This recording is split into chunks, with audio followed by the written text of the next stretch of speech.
1 जुलाई 2018 दिल्ली में रहने वाला एक परिवार आज अपनी किराने की दुकान नहीं खोलता है।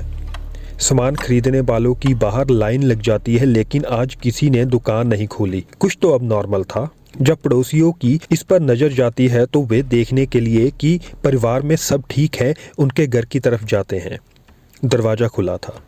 जैसे ही उनके पड़ोसी घर के अंदर जाते हैं तो उनकी आंखें खुली की खुली रह जाती है। पूरे का पूरा परिवार, जिसमें 11 सदस्य थे, अपने घर की छत के साथ लटके पड़े थे और उनके गले में रस्सियां पड़ी हुई थी। आंखों को कपड़ों से बांधा गया था और पैर भी बांधे हुए थे। ये सब देखकर लोगों के पैरों तले जमीन निकल गई। एक परिवार के 11 मेंबर और सब ने एक साथ आत्महत्या कर ली। जा कहें कि कोई उनके घर आया और सबका एक साथ मर्डर कर दिया, लेकिन ये कैसे संभव था? 11 लोगों को ऐसे एक साथ मारकर छत से लटकाने का मतलब कि उनके घर में बहुत सारे लोग आए होंगे। अगर बहुत सारे लोग आए हैं, कैसे हो सकता है कि किसी ने भी उनके घर आते हुए किसी अनजान लोगों को ना देखा हो? अगर मान लो किसी ने भी किसी को आते नहीं देखा तो कम से कम आवाज तो सुनी होगी, लेकिन ऐसा कुछ भी नहीं था। जब घर को देखा गया, घर का सारा सामान वैसे का वैसा पड़ा हुआ था। कुछ भी बिखरा या गायब नहीं था। जहाँ तक कि घर का कुत्ता भी वहाँ साइड पर बांधा हुआ था। अगर कोई अनजान लोग आते तो कम से कम कुत्ते के भौंकने की आवाज़ तो आती। अगर ये मर्डर नहीं था तो फिर ये सुसाइड ही हो सकता है, लेकिन परिवार के 11 मेंबर एक साथ ऐसे सुसाइड क्यों करेंगे? पुलिस भी ये सब देखकर हैरान थी। मैं बात कर रहा हूँ दिल्ली के रहने वाले भाटिया परिवार के बारे में। भाटिया परिवार पीछे से राजस्थान से बिलोंग करते थे और दिल्ली में एक लंबे समय से रह रहे थे। इस परिवार के 11 मेंबर थे। सबसे ज्यादा उम्र के माता नारायण देवी थे, जिनकी उम्र 75 थी। उनके 2 बेटे थे, जिनका नाम भवनेश और ललित था। उनकी 2 बीवियां, जिनका नाम सविता और टीना था। नारायण देवी की एक बेटी थी, जिनका नाम प्रतिभा था, और उनके 5 ग्रैंड चिल्ड्रन थे, जिनका नाम प्रियंका, नीतू, मोनू, शिवम और ध्रुव था। सबसे दुख की बात यह थी कि ध्रुव और शिवम सिर्फ 15 साल के थे। सभी लोग परेशान थे, यहाँ तक कि पुलिस को भी कुछ समझ नहीं आ रहा था कि ये मामला है क्या। मीडिया चैनल पर इस खबर को लेके पूरी तरह हलचल थी। समा बीतना स्टार्ट हुआ। पुलिस अपना काम पूरे जोर शोर से कर रही थी। इसी सर्च के दौरान पुलिस के हाथ में एक ऐसी चीज लगी जिसने इस केस का रुख ही पलट दिया। असल में पुलिस को भाटिया परिवार के घर में कुछ डायरीज बरामद हुई। जब इन डायरीज को देखा गया तो उन्होंने देखा कि उन पर कुछ अजीब से रिचुअल लिखे गए थे और उन रिचुअल्स को डिफरेंट हैंड राइटिंग से लिखा गया था, जिसका मतलब था कि घर के सभी मेंबर्स उस डायरीज पर लिख रहे थे। इन डायरीज में लिखा गया था कि कैसे एक इंसान अपने मुंह और आंखों को बांधकर डर के ऊपर अपनी जीत पा सकता है और मुक्ति पा सकता है। उस डायरीज पर यह भी लिखा गया था कि अगर वो एक साथ इन रिचुअल्स को फॉलो करते हैं तो वे अपने जीवन की हर परेशानी से मुक्ति पा लेंगे और उन्हें मोक्ष की प्राप्ति होगी। इसके अलावा भी उन डायरीज पर और बहुत सी बातें लिखी हुई थी, जिसका एंड गोल लोगों से आत्महत्या करवाना था। इसके अलावा भाटिया परिवार के घर में और भी बहुत सारी रिलीजियस बुक्स और रिचुअल से भरी हुई बुक्स पड़ी थी,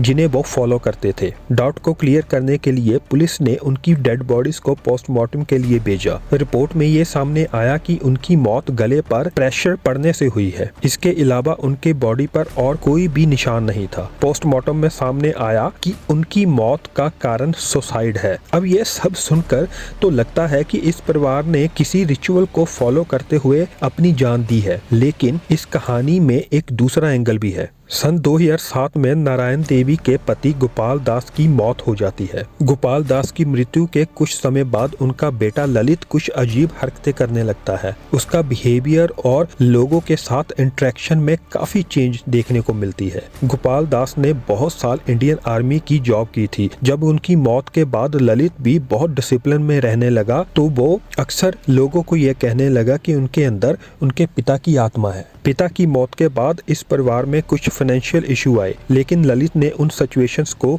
अच्छे से हैंडल किया और परिवार को फाइनेंशियली स्टेबल किया। ललित अक्सर ये कहता था कि उसकी ये हेल्प उनके पिता की आत्मा करती है।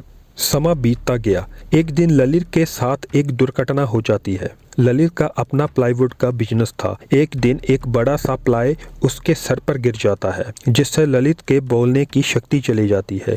डॉक्टर के अकॉर्डिंग अब ललित कभी नहीं बोल सकता था, लेकिन एक दिन अचानक से ललित बोलने लग गया और ये उसके परिवार के लिए किसी चमत्कार से कम नहीं था। ललित ने अपने परिवार को बताया कि कल रात उनके पिता गोपाल दास उनके सपने में आए थे और उन्होंने उनकी आवाज़ ठीक कर दी है। अब इसमें कितना सच है, कितना झूठ है, ये तो कुछ नहीं कहा जा सकता, लेकिन इसका असर ये हुआ कि ललित का परिवार अब ललित की बात पर विश्वास करने लगा था। अब ललित अपनी वाइफ टीना के साथ मिलकर पूरे परिवार से ये कन्फेस करवाता है कि अगर वो 11 लोग एक साथ एक छत के नीचे एक सीक्रेट रिचुअल फॉलो करते हैं तो उनकी मुलाकात गोपाल दास जी के साथ हो जाएगी और गोपाल दास उनकी हर प्रॉब्लम को सॉल्व करेंगे और उन्हें मोक्ष की प्राप्ति होगी। इस रिचुअल के अकॉर्डिंग सभी परिवार के लोगों को खुद को गले में रस्सी डालकर लटकना होगा और आंखों और मुंह को कपड़े से बांधना होगा ताकि वह किसी को देख ना सके और उनकी आवाज बाहर ना आए। रिचुअल परफॉर्म करने से पहले वे एक हवन भी करते हैं। ये सब बातें मैं अपने से नहीं बोल रहा, ये सब बातें उस डायरीज पे लिखी हुई थी जो कि पुलिस को बरामद हुई थी। यहाँ एक बात सामने आई थी कि सबके मन में ये था कि वो मरेंगे नहीं। उन्हें लगता था कि गोपाल दास की आत्मा उन्हें मरने नहीं देगी। ये बात इससे भी साबित होती है कि उन्होंने अगले दिन के लिए भी तैयारियां कर रखी थी। फ्रिज में चने फूलने के लिए रखे हुए थे।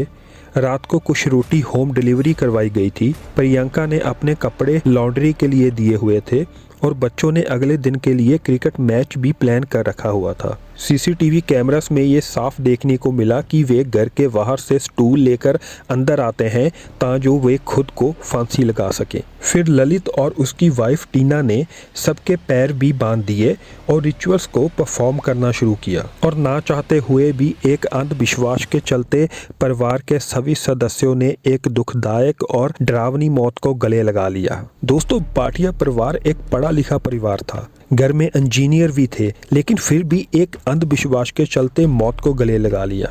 मुझे लगता है कि हम लोगों को यहाँ पर सोचने और समझने की जरूरत है। कोई भी एनर्जी जो आपको सुसाइड या मर्डर करने की तरफ धकेलती है, वो एनर्जी हमेशा नेगेटिव एनर्जी ही होगी और ऐसी नेगेटिव एनर्जी हमारा कभी भी अच्छा कर ही नहीं सकती। सो आखिर में मैं यही कहना चाहता हूँ कि अपनी ज़िंदगी को हमने कैसे जीना है ये हम खुद तय करते हैं और अपने अच्छे और बुरे के हम खुद जिम्मेदार हैं। अगली वीडियो में जल्दी मिलते हैं। सत श्री अकाल।